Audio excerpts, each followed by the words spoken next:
Hello, my name is Charles from JTech, and today I'm going to be showing you how to check the cooling system for leaks, or to make sure that it's holding the right amount of pressure. So this is the tool we're going to be using, and I've already set apart the fittings we need, and if you follow me over here, I'll show you how we use these. So, just set that there. The first step is to remove the cap. Now, if this was hot, you'd want to place a paper towel or maybe a couple of shop rags over it so you didn't get sprayed with hot coolant, because that's not fun. But for demonstration purposes, it's cold. So you get the right fitting and just screws on top. There you go, no problem. That's the easy part. So now the next part is to take your tool, and you see this is the bladder. This pump pumps the bladder full of pressure, which causes it to expand, and it seals off the radiator so we can fill it with air to test the pressure, because this thing here isn't exactly airtight. So the first step, you need to make sure the bladder is, the right length to seal off the area. So you just kind of put it in there and stir around until it's at the right depth. Oh, still too far.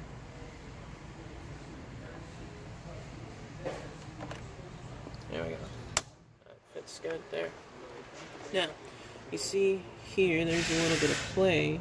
So you'll use this to adjust the clamps to get rid of any play in the system. Just make sure it's nice and snug. Alright. So now what you're going to do is you're going to tighten this here just till it gets snug, and then push it over. Now if you'll look here, there's one side that says system and another says bladder.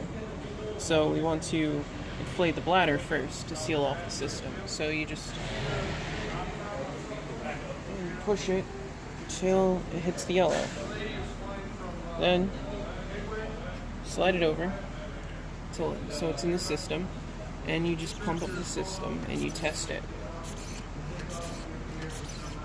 I believe this system is supposed to be under 18 pounds of pressure. So you see, you get it up and it just kind of keeps falling. You want to keep doing this until you get to a good amount of pressure.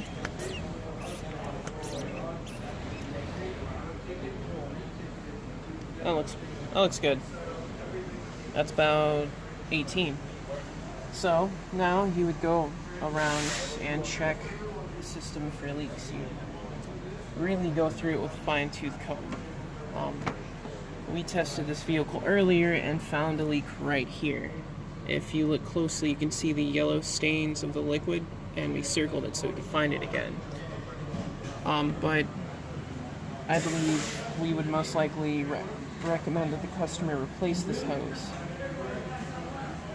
Alright, well, now that you've found your leak, which it doesn't take long, sometimes it might be hard, it might be underneath on the hoses on the bottom. This was a relatively easy one. So this one, you just turn the screw to release the pressure, and then push it over to release the bladder, and there you go. There's that tested. Now, the next test we're going to do is we're going to test the cap to make sure it holds the right amount of pressure. Because if the cap doesn't hold the right amount of pressure, the coolant will heat up too fast and the engine will overheat.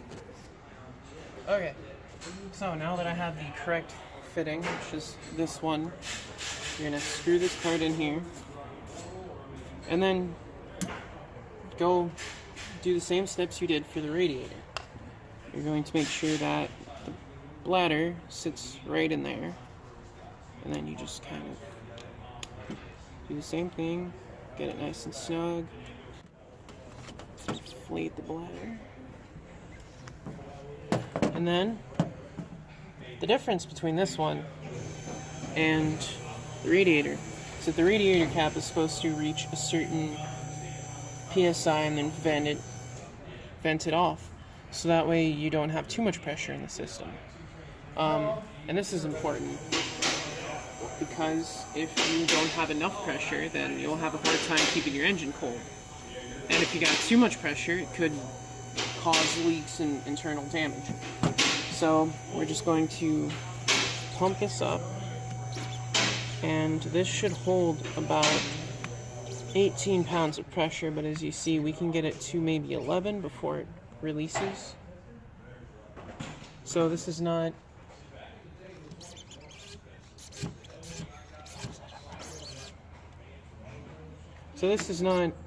this cap should be replaced, but it's an old car, so it makes sense.